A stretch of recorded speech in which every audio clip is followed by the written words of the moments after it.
Well, it's Wednesday now. I've swept up all the glass. There was actually a jar attached to this lid, but well, that's no more now. There's a tiny amount of brake fluid in there, so I'll just throw that to the side. So, first thing I'm going to do just now is just make sure all that brake fluid, which I think it is, it's probably a combination of brake fluid and water, is flushed out. Then I'm going to refit the air box and the air filter. So 10mm socket for all that. There's say 3 bolts, so that's not a big deal. I covered that in an earlier one. And then once I've done that, I'm going to turn the car around and park it next to the seed. But let's make sure this socket wrench doesn't go anywhere. So, hose down, hose off all the brake fluid. I've actually put the, hopefully you can see, I've put the protector on the top, the little cap on the top of the bleed nipple. So, I've not started the car this morning, but presumably it's going to be the same as last night. If not, bollocks.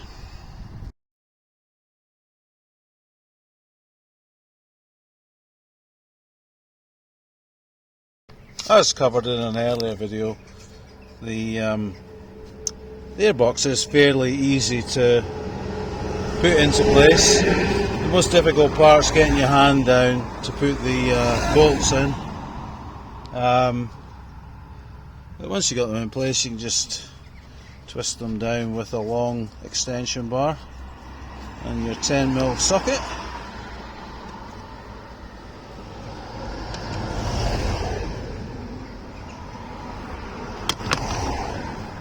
Here's the last one. Just got to kind of get it in the hole.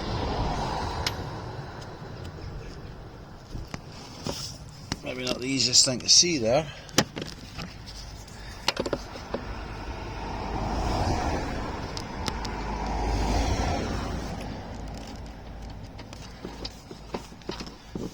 And just wiggle it down, turn it. Of course, you're not getting to see that very well. That's it, ready for tightening up. So that's straightforward enough. I've also put a bit of WD on this slightly rusty or corroded hose clamp, and I've put some lubrication on the thread just to help it.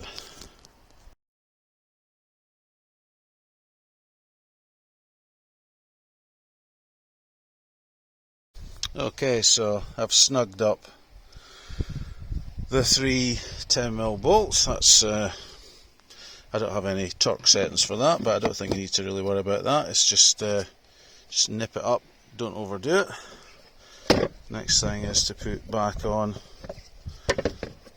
this section onto the air hose, and then put it on top of the air filter assembly.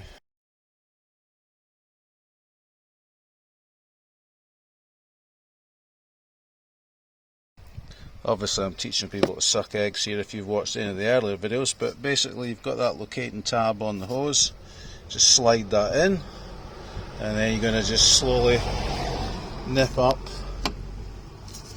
this bolt here. Again, 10mm, that's all you need. You don't need to overly tighten it, otherwise you might cut through the rubber hose. It just needs to be fitting and snugged up. I think that's enough. And then to put it in, put the little bits at the back in first, make sure the tabs are clear, and then flick that one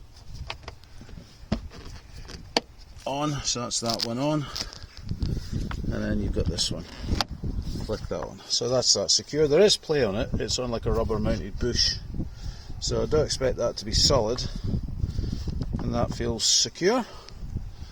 So that's that. next thing is to put the engine cover on.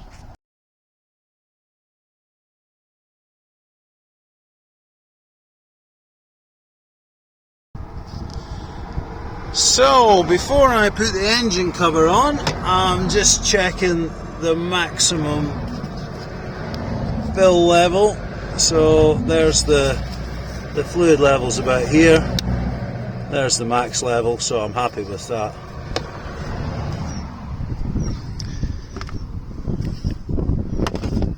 Pretty self-explanatory. The hole's there for the oil filler. Just push the feet on. So that's the cover in. So pretty straightforward. Take that lubricant out of the way. Let's have a double check. There's nothing that I've left. Nothing loose. So I'm happy with that.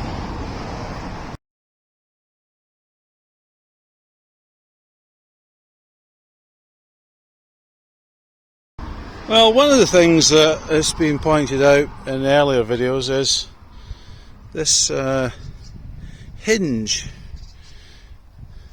I don't need to use the bonnet or the hood stay, as some people might call it, from non-English speaking countries, of course. So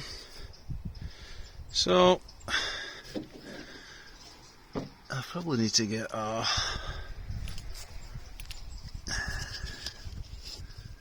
some sort of grease in there.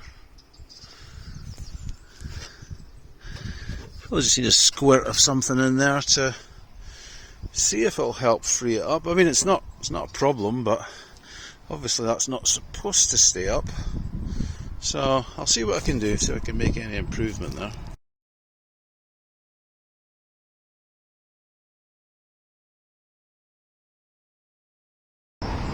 Well, giving it a little go, it has changed. It's definitely fallen down there. It's still a bit.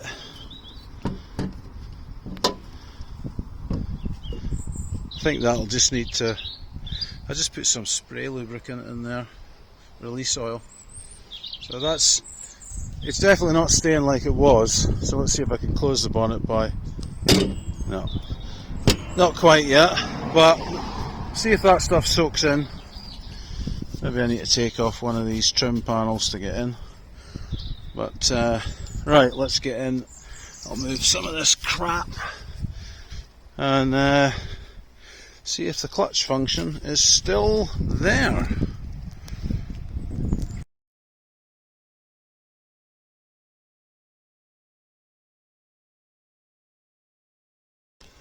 Right, so here we are, into the car, turn the key on, glow light goes off, ESC light remains, it's in neutral, clutch pedal feels good,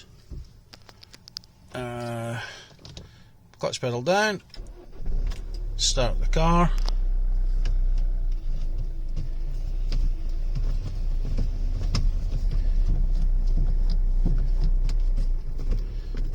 Yeah, I'll be quite honest, it did feel a little bit stiffer there, but there's maybe still a slight amount of air left in the system, but it's definitely going into gear fine now.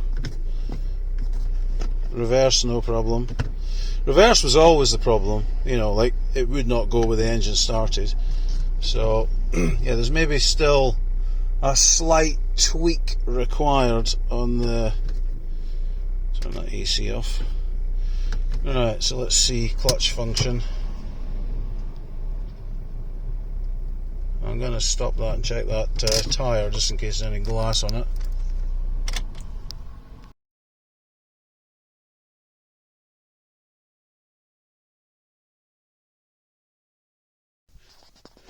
Tyre tread seems fine.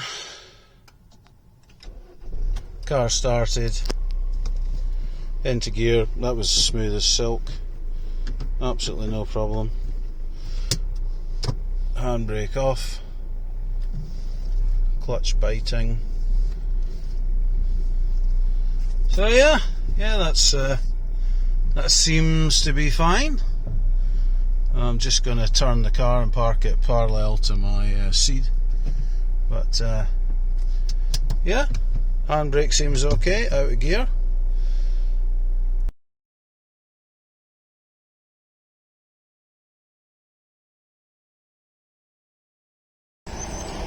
Well, here's a test of that window again.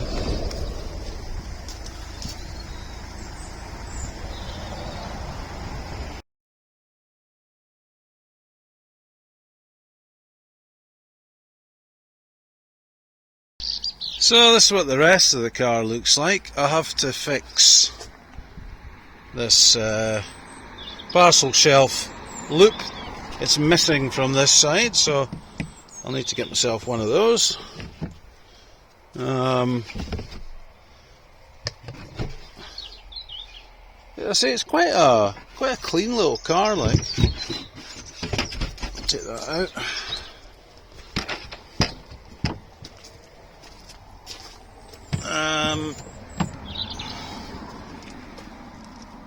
Yeah, I'm guessing the whole toolkit's in there untouched. So yeah, that's looking very presentable. I don't know if there's more than one way you can place this shelf, but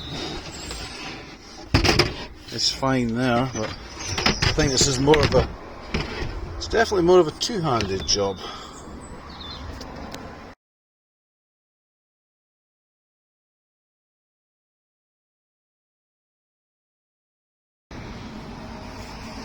And this is the condition of the rear. I say it is extremely presentable for a, what, 13-year-old car? I don't think fitness windows. Maybe do lubricating the slides very slightly, but nothing drastic. And then in the front, I say there's no, like serious wear and tear or anything. Even the gear sticks in good condition. There is, I think, a slight bit of wear to the gator. And then after giving this seat a clean, I think it definitely looks worse on the camera, because I can see that there's a stain there with the camera. Looks pretty bad, but to the naked eye it's not nearly that bad. But I'll get a spot washer on that and do the sides of the seats as well. But so far it's heading in the right direction. There's a wee bit of a scuff there that needs to be polished. But yeah, no complaints so far. And a cheap and easy fix for the clutch. Whether the ESC light will be the same, I don't know, but I have actually made an order of a few items from AliExpress, and I've just it was £2 or something, £2.12 for a brake switch. So I've ordered a brake switch. I'll keep it as a spare, or I'll try swapping it and see if it makes any difference. And then I also ordered some brand new foot pedal rubbers, which I think were about £1.29 plus the VAT, so £1.50 or somewhere, or £1.60 for two brand new foot pedal rubbers. Whether they're the same quality as the Kia, I don't know. But anyway, that's enough waffling from me today, and I'll upload this evening.